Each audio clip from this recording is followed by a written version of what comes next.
Hello everyone, welcome back to My Lady Disdain. I am Sandy. And I'm John. And we have a really fun one today. We are unboxing the latest member of the Court of Disdain, Kabuki. Oh, I can't wait for this. And you've been waiting long enough. This is one of the dolls that we have been waiting for since she was first announced. If you want to see more unboxings of these wonderful dolls, be sure to hit subscribe and click the bell for notifications. And be sure to stick around all the way to the end of the video because we are going to show you a special costume that we had already prepared for Kabuki. Yeah, we have been preparing for this day since that first moment, designing a special costume. You just really have to see it to believe it. I'm so happy with it. And John is going to reveal her name, because technically, even though we both wanted her badly, this one is part of John's team. Please stick around to the end. Okay, so let's unbox this doll. Let's do it!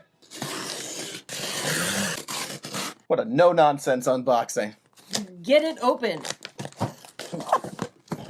Now, what we haven't told you is that this doll has been sitting here for a week while I went to South Carolina and back, and we took the time to, Look, that's for me and my therapist to talk about. You don't need to, let them know everything that goes on in our house. I have no idea how we waited a week to open this doll, but it happened. I'm gonna take the box away. Seems to be my job. We can switch it up. I'm okay with that. I am all about equal rights for women. Yeah. I actually sit where there's more room to actually lift the box out of the way and put it down. Just because of that, I'll take the accessories box out and you can pull out Kabuki. Oh, we're changing it up. But we're gonna put this to the side. We'll come back to it. Okay, so we have to do the ceremonious showing of the sticker, right? Kabuki in cinnamon. Ooh, we got a new color. New underwear color. Oh, it's a solid light gray? Oh. Oh. Ah. Oh my gosh, she looks amazing. Okay, John, go ahead.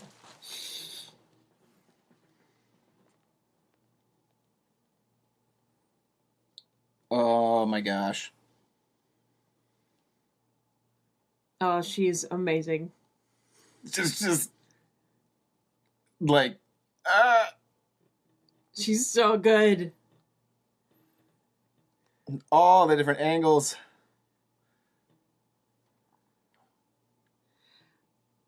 I love how you can still, even though her eyes are so dark, you can still see them pretty clearly, even with they're framed in that liner. But I really would like to see what she looks like with a different color eye in, just out of curiosity. Right. Oh my goodness. She is just amazing. I can't even.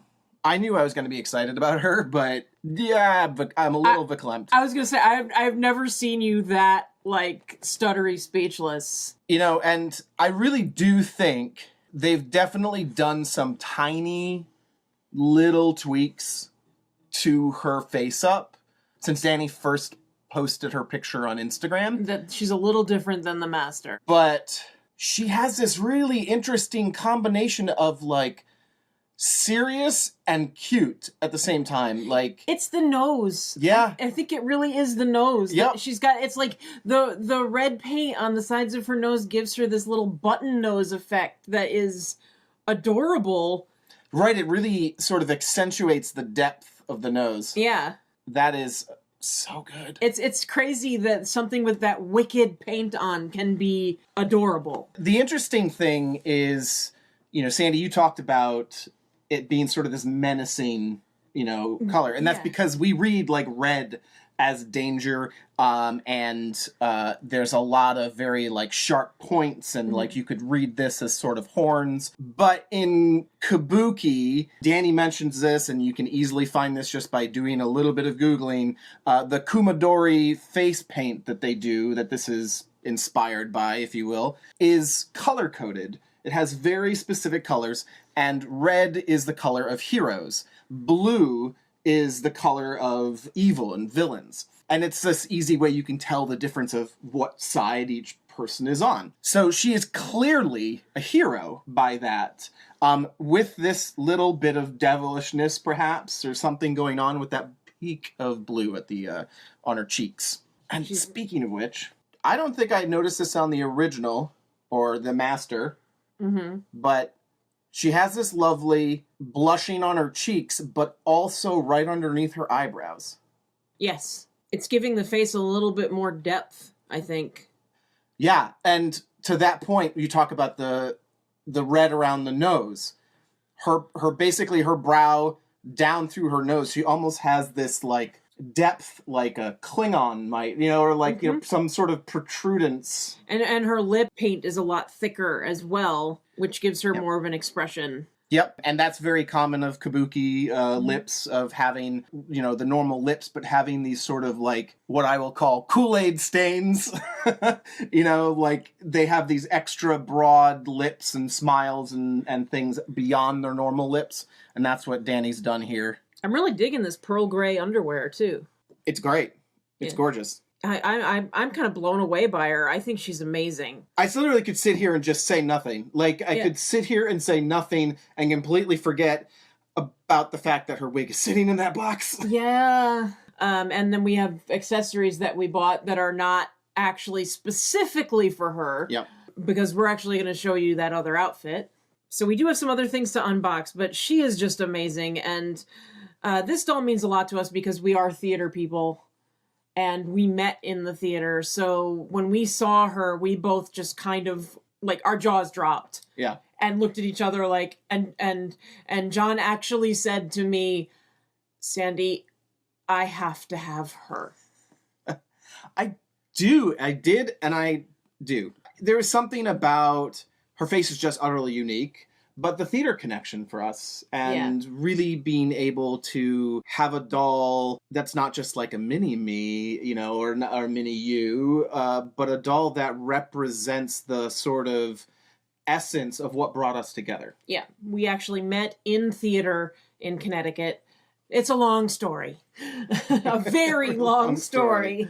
Yeah, so she actually is just really important to us for that reason, as well as the fact that she is just wow. Starting with the new G7 Sculpt, which is amazing. The new face-ups that he's doing and the ways that he's differentiating these dolls and telling stories through their faces is just phenomenal. Yeah. So, thank you, Danny, for the most amazing gift, really. Yeah. I mean, this is a piece of art, and we love her. She's art representing art, which is right. Art, very cool. Art imitating life and imitating art imitating art. So should we see what's in the rest of the box? She does have a wig in there. Yeah, there's not too much. Pretty, the normal stuff. We had to make the free shipping purchases. Right. And always a little more.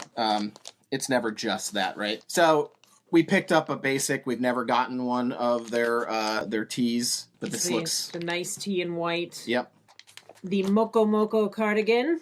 We'll take a second here. Check out the squishy. Squishy. Oh, squishy. It's so nice.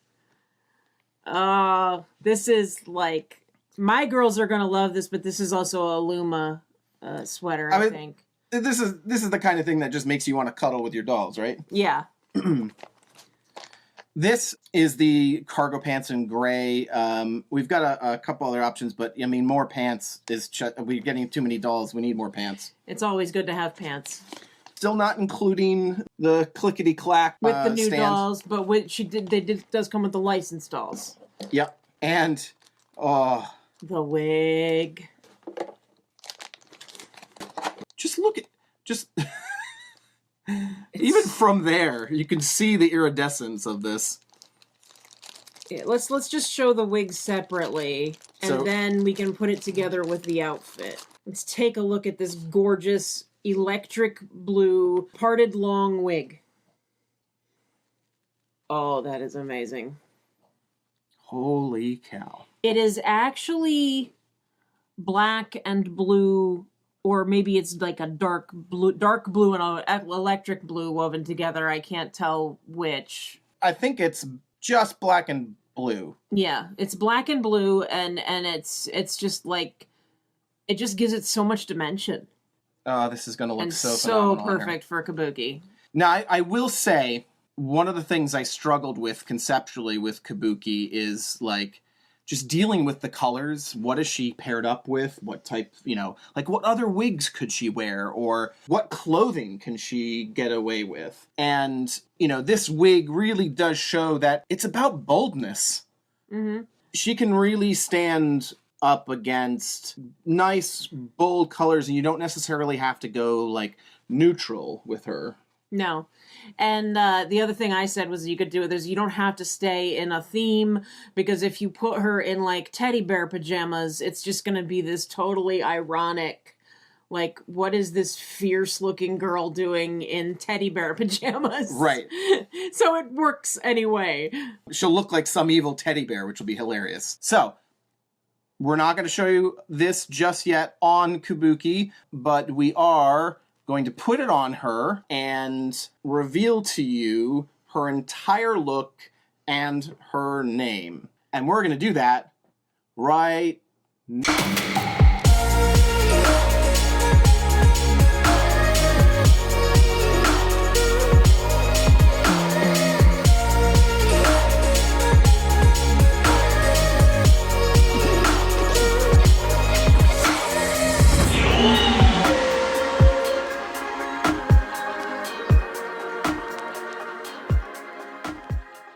So what do we think?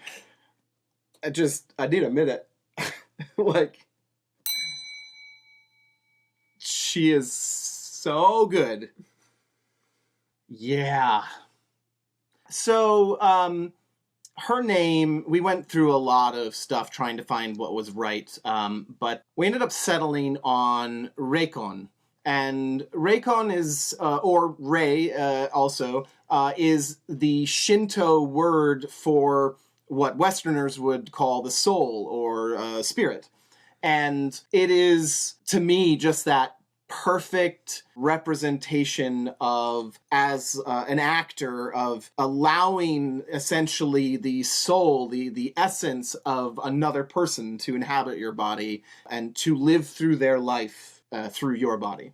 So, yeah, so that it all kind of tied together, and it just seemed perfect. And she can be Rei for short, R-E-I, and which also has multiple meanings on its own that fit. So, I mean, if you feel like it, you can look up and see what some of those meanings are. But yeah, right. I mean, it depends on the kanji you use to make the sounds. But there were so many different meanings of that actually fit this character. And I'm thrilled with how she turned out. We've been gathering parts for this before we even knew. Like, I knew, like, the umbrellas I bought, like, before she came out, but I've never used them. You had the sword. Yeah, the wooden practice sword. So let's talk the costume and break it down. Sure. This is actually a Kabuki-inspired look.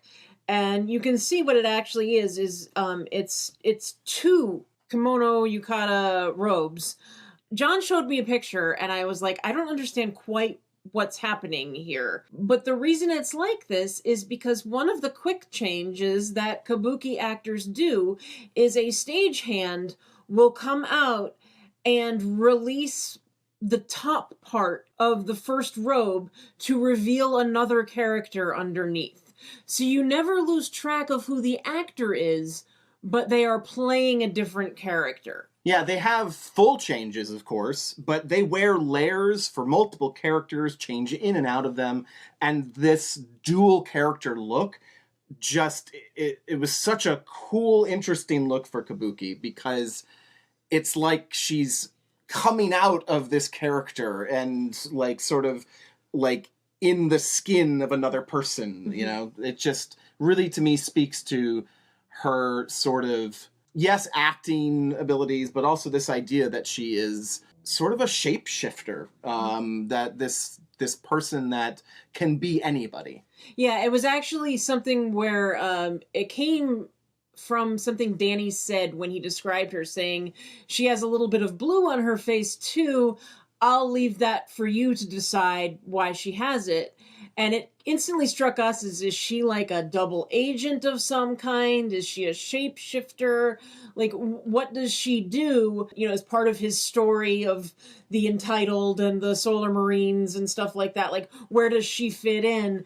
And we kind of saw her as being like a secret agent. So we went after this whole idea of the transformation and the disguises and the ability to take different forms. And of course, that's all what acting is anyway. So we talk about Raycon being this sort of master of disguise, or mistress of disguise if you want. And to that end, I imagine her being able to literally change her face and become other people. And to make that make the most sense, I feel like she really needs a non-kabuki face-up. So I have a goal, and I'm gonna need your help. I need to find a blank G7 Sculpt and a phenomenal face-up artist to essentially create what Raycon's face would be if her makeup sort of receded back. The face-up essentially would be contained within what we see here. That way I can actually swap between multiple heads and have maybe perhaps more conventional modern clothing that might work even better for her with a sort of passing look instead of the very striking and identifiable kabuki makeup. Right, so something that sort of evokes that makeup but looks like a more natural face. Yep, a natural face for kabuki. So, again, I need your help. Let us know in the comments if you've got a recommendation for a fantastic face-up artist. We would be looking for creativity, but some matching, right? It has to kind of fit within the style of the Culture Japan face-ups. We also do need that G7 Sculpt to start as the base, so we'll be looking to make some trades as well, perhaps with some of the Chaos Sculpts that we have. We still have a dozen heads that we haven't done anything with. We do. So that's about it from our newest member of the Court of Disdain, Raycon, John, and myself, Sandy. We hope you enjoyed this video. If you want to know more about what's going on with us, check out my Instagram at @MyLadyDisdain with underscores. And if you're interested in seeing the photography that I'm doing with Raycon here, I've got a lot planned. Pretty sure there's a dragon that we unboxed months ago that will be just waiting to do some fun pictures with Raycon. Definitely follow me on Instagram at Smart Doll Folio. Thanks for watching, and we will see you again very soon. Bye. Bye, everybody. Oh my God!